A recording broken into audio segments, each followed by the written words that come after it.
because when you thank your husband at the end of the speech, they play him out with the music, and I want him to know that everything I value most in our lives, you've given me. She stood in front of a room full of the most powerful people in Hollywood. 3 Oscars behind her, decades of applause still ringing in her ears. And she opened her mouth and said something no one expected. She said she was a fraud. Not in those exact words, but close enough to make the room go quiet. And in the silence that followed, something shifted, because here was the woman critics had spent 40 years calling the greatest actress alive, and she was standing at a podium, voice almost gone, eyes red, confessing to a weight that no trophy had ever been able to lift. Here is what most people don't know about Meryl Streep. Behind every flawless performance, behind Sophie's Choice, behind The Devil Wears Prada, behind every single one of those 21 nominations, there was a woman who believed, with everything she had, that she didn't deserve any of it. That's the small secret. The one she'd been carrying since Yale, the one she'd deflected with dry wit and carefully chosen words every time an interviewer got too close. But there's a bigger one. This one has a name attached to it. A face. A love story that ended before most of the world had even heard of her. A grief so private, so deeply woven into the fabric of everything she ever did, that the people who watched her most closely couldn't always tell where the performance ended and the wound began. At 79, she finally said it out loud. And once you know it, you will never watch her the same way again. Her name was Mary Louise Streep.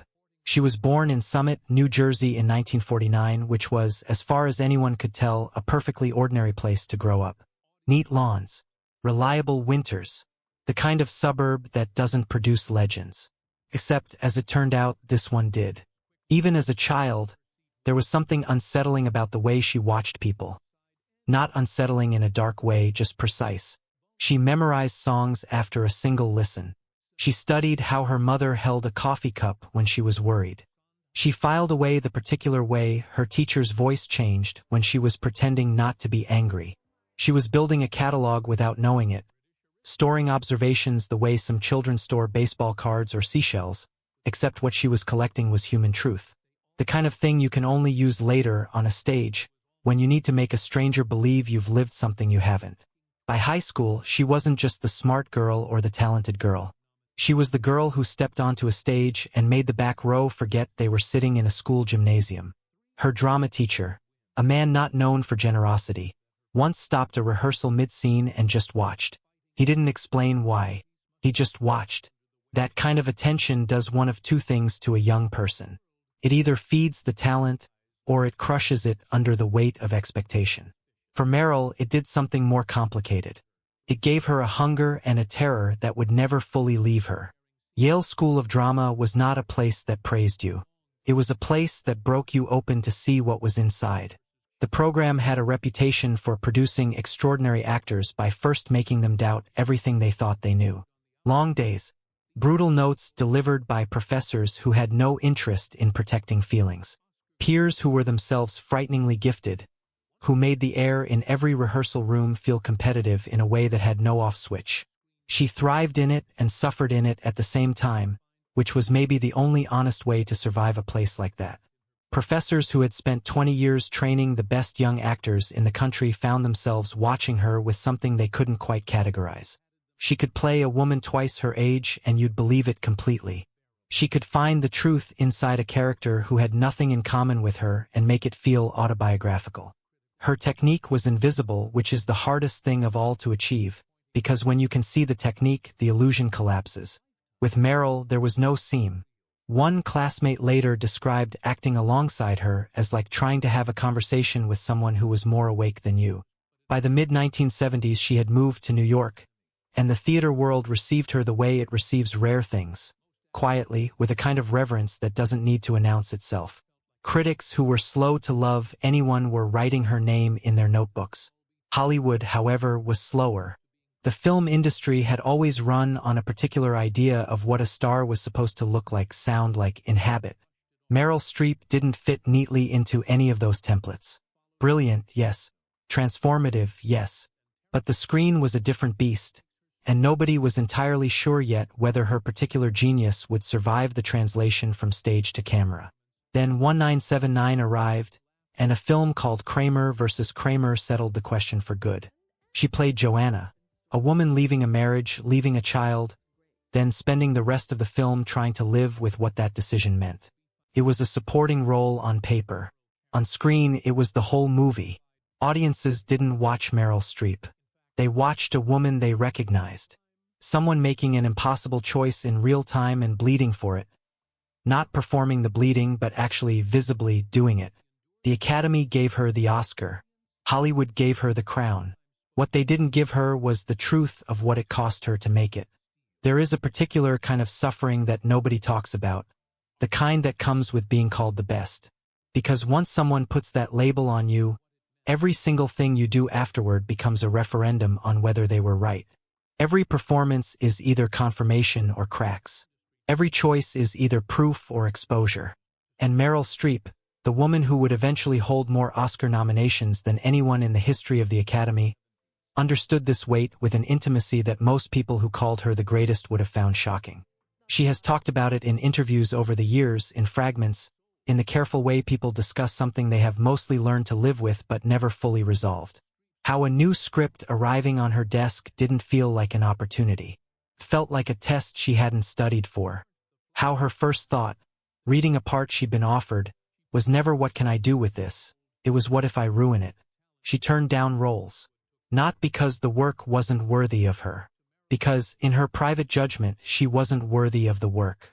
Think about what that means for a moment.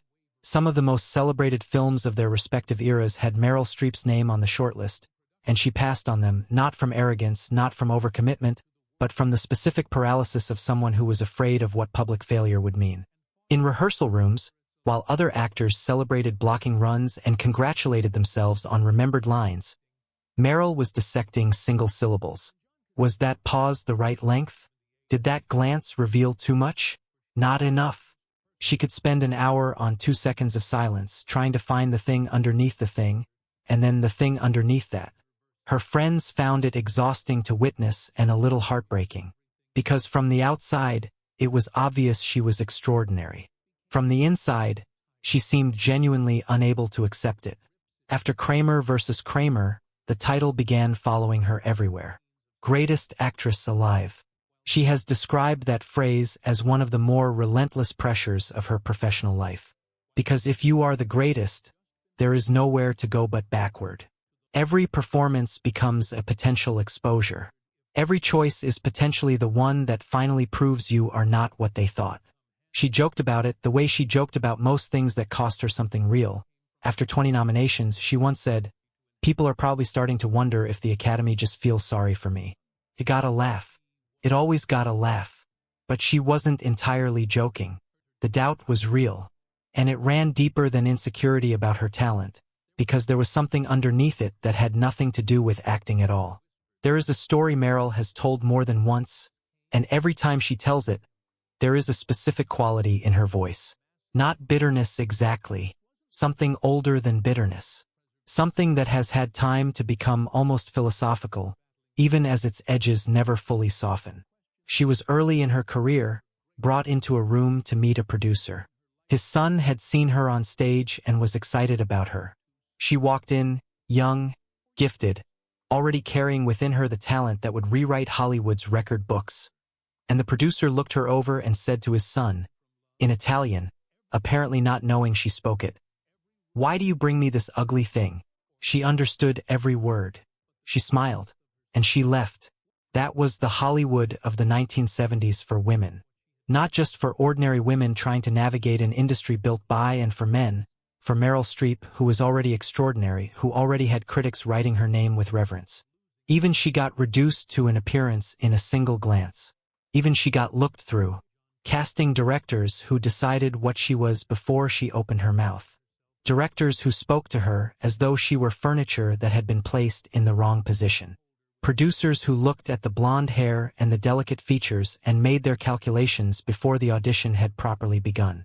She rarely named names when she spoke about these experiences, and that was deliberate. She understood that naming one man gave the rest of them cover. Let the world diagnose an individual instead of a system.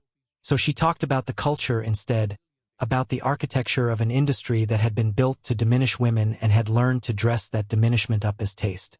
What she did with it was interesting. She didn't perform outrage. She didn't give speeches about it, at least not yet. She went back to work. And then she gave them performances so specific, so undeniable, so devastatingly beyond what they'd imagined her capable of, that dismissing her became retroactively absurd. Every man who had looked through her at the beginning of her career got to spend the rest of it watching her prove them wrong in front of the whole world. Look at the women she chose to inhabit across her career. Sophie, who could not be diminished by history no matter what history took from her. Miranda Priestley, who made the whole world answer to her terms. Karen Blixen, who built a life on ground that kept shifting under her feet. Those choices were not accidental. They were a conversation she was having with herself, and with the industry, and with everyone who had ever told her what she was worth. But here is the thing about building a career on surviving dismissal. It keeps the wound open. And Meryl was already carrying a wound that had nothing to do with Hollywood. One that had been bleeding since 1978. His name was John Cazale, and if you know film seriously, not casually but seriously, you know why that name carries weight. 5 movies. Just 5 across a career that lasted barely 7 years. The Godfather. The Godfather Part 2. The Conversation. Dog Day Afternoon. The Deer Hunter. Every single one was nominated for Best Picture. A record that no other actor has matched before or since. A body of work so precise and so devastating that film scholars still study it the way you study something that cannot be replaced. Something that arrived once and will not come again. He played men who were failing. Quietly, specifically, painfully. Men who knew they were being left behind and couldn't find the words for why. There was something about the way he inhabited that particular kind of loneliness that made it feel less like acting and more like a direct transmission from somewhere real. Audiences who watched him often described the experience as uncomfortable in a way they couldn't fully explain, because what he was doing didn't feel like performance. Felt like witnessing. To Meryl Streep, he was the love of her life. They met in New York in the mid-1970s, both working in the theater world that had become the center of serious acting in America. He was already established, older, quieter, with a reputation in acting circles as the kind of performer who made everyone around him better simply by being present. She was 20-something, recently out of Yale, brilliant and already a little frightened of what that brilliance might demand from her. What they found in each other was harder to name than romance. It was the specific and uncommon relief of being completely understood by someone who speaks your language, not just the language of acting, but the language of caring about the truth inside a story, of going further than the script required, of treating the work as though it actually mattered, which in their world not everyone did. Friends said they were inseparable in the way that 2 people are inseparable when they have found something rare and both know it. They talked about work the way other couples talk about life, with total absorption, with the conviction that the conversation could never quite be finished. He was, quietly, the only person who made her self-doubt go silent. Long before Hollywood decided she was the greatest actress alive, John Cazale was telling her she was extraordinary. Not as flattery, he was not a flatterer. Not as encouragement delivered to protect her feelings. Just the plain truth, stated with the directness of someone who had no reason to say it except that it was accurate. In the moments when her internal voice was cataloging everything she had done wrong in a rehearsal, running the inventory of inadequacies she carried with her everywhere, his voice was the one that cut through. She said later, "All I wanted was to be near him, to listen to him." In 1977, John was diagnosed with terminal lung cancer. He was 42 years old. Meryl was in her late 20s, standing at the threshold of a career that was on the verge of becoming everything it would become. And the man she loved was being handed a timeline that no amount of love or willpower could rewrite. She made her decision without deliberating. She moved into his hospital room. She was there every day, not as a visitor dropping in between her own obligations, but as the person who was simply going to be there, for whatever time remained, no negotiation about it. At the same time, she was filming The Deer Hunter, a grueling production that John himself had been cast in before the diagnosis. When the insurance company reviewed the situation, they saw liability. A terminally ill actor mid-production was, in their accounting, an unacceptable risk. They wanted him removed. Meryl looked at the same situation and saw John. She told the producers plainly, "If he leaves, I leave." They relented. He stayed. He finished his final role. She made sure of it the way she made sure of most things she decided to make sure of, by putting herself completely on the line and refusing to move. John Cazale died in March 1978. He was 42 years old, and he had made 5 perfect films, and he had loved Meryl Streep with everything he had. For months later, she was on a film set, playing a woman in the middle of a heartbreak so specific and so raw that critics would spend years reaching for words to describe it. She wasn't manufacturing emotion. She was telling the truth. The only way she knew how. Kramer versus Kramer opened to the kind of reception that transforms careers overnight. The reviews were rapturous. The Oscar was a formality before it was official.